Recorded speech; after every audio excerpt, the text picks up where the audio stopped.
Hello friends, high বন্ধুরা, তোমরা সবাই কেমন আছো? আমি আজকে একটা নতুন দিনে ঘুরতে ঘুরতে একটা নতুন জায়গায় চলে এসেছি।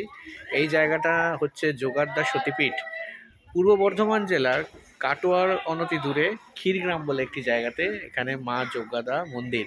মা যজ্ঞাদা মন্দির এখানে আমাদের 51 সতীপীঠের অন্যতম একটি সতীপীঠ, যেখানে মায়ের ডান হাতের কবজি অর্থাৎ রাইট রিস্ট পড়েছিল। এখানে মা মঙ্গলচণ্ডী হিসেবে পূজা পান। এই দেখছো পেছনে আমার মন্দির, এবং বাবা মা এখানে মায়ের ভৈরব, পেছনে মায়ের ভৈরব, ওনার নাম ক্ষীরেশ্বর। তো যোগাদা সতীপীঠের সম্বন্ধে একটা কথা আমি বলি। এখানে একটি পুকুর আছে, যে পুকুরটার নাম হচ্ছে ক্ষীর দিঘি, এবং এই ক্ষীর দিঘির জলে বিশ্বাস যে ওর মায়ের যে রাইট রিস্ট সেটা পতিত হয়েছিল। এই যে পেছনে যে মন্দিরটা তোমরা দেখছো, যে অর্ধেক জলে নিমজ্জিত, চলো আমি দেখিয়ে দিচ্ছি গিয়ে। দেখো, অর্ধেক জলে নিমজ্জিত। এখানে অ্যাকচুয়ালি মায়ের আদি মন্দির, এবং এই মন্দিরে কিন্তু 31শে বৈশাখ এবং 4ঠা জ্যৈষ্ঠ বছরে দুদিন খোলা এবং দুদিন পুজো হয়। বাকি সব দিন মায়ের অন্য একটি মন্দির, পাশেই যে মায়ের যে মন্দির, ওই দেখো পাশে মায়ের মন্দির, ওইখানে মা পূজিতা হন। তো এখানে তোমরা যদি ভোগ খেতে চাও, সে ভোগের ব্যবস্থা আছে। ফোনের মাধ্যমে তোমরা যোগাড়দা সতীপীঠ টাইপ করবে, সেখানে তোমার মন্দিরের ওয়েবসাইটে তোমার নাম্বার দেখতে পাবে, এবং তোমরা কিন্তু 60 টাকার বিনিময়ে তোমরা এখানে ভোগ খেতে পারবে। মন্দিরের পরিসর অত্যন্ত সুন্দর এবং খুব ভালো লাগবে এখানে এসে।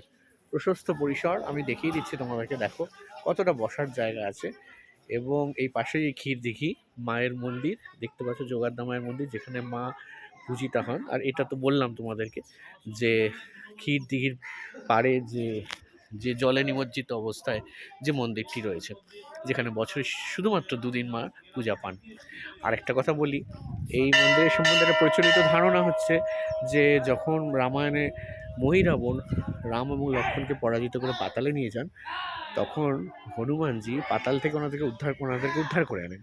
তো এই মহিরাবণের মানে পূজিতা দেবী ছিলেন দেবী ভদ্রকালী।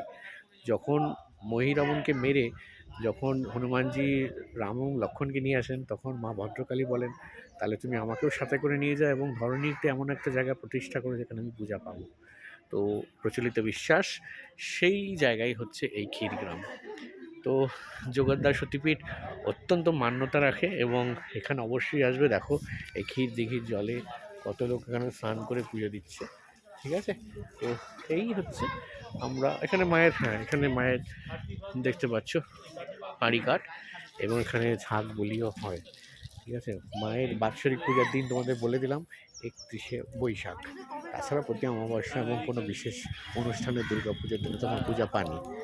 তো এই হলো আমার এই যোগাড়দা সতীপীঠ থেকে ব্লগ। মায়ের যে এখন যে মন্দির, সেই মন্দিরের কাছে একবার তোমাদেরকে নিয়ে যাচ্ছি, যেখানে মা পূজা পান বছরে দুদিন ছাড়া বাকি দিনগুলো। সেটা হচ্ছে এই মন্দিরটা, এই যে পিছনে যে মন্দিরটা দেখছো, এই মন্দিরটা। আর আগে যে মন্দিরটা দেখো তোমাদের, ওই যে মন্দিরটা, সেটা হচ্ছে যেটা আসল মন্দির, ঠিক আছে? এখানেই মা মঙ্গলচণ্ডী রূপে পূজিতা হবে। এই দুজন বসে আছে, টায়ার্ড হয়ে আমরা ভোগ খেয়েছি। এবার আমরা রওনা দেবো এখান থেকে। একটু হাত নেড়ে দাও, হাত নেড়ে দাও, ঠিক আছে? আর এইখানে হচ্ছে ফোন নাম্বার সমস্ত লেখা আছে, গেস্ট হাউস অ্যাভেলেবেল আছে। তোমরা চাইলে পজ করে এটা দেখে নিতে পারো, ঠিক আছে? এই দেখো, এখানে তোমরা পজ করে দেখে নিতে পারো, ঠিক আছে? তাহলে এই ব্লগটা থেকে বেরিয়ে যাচ্ছি, পরে আবার দেখা হবে কখনো। ভালো থেকো সবাই, আর এরকমভাবে আমার সাথে ঘুরতে থাকুন। বাবা।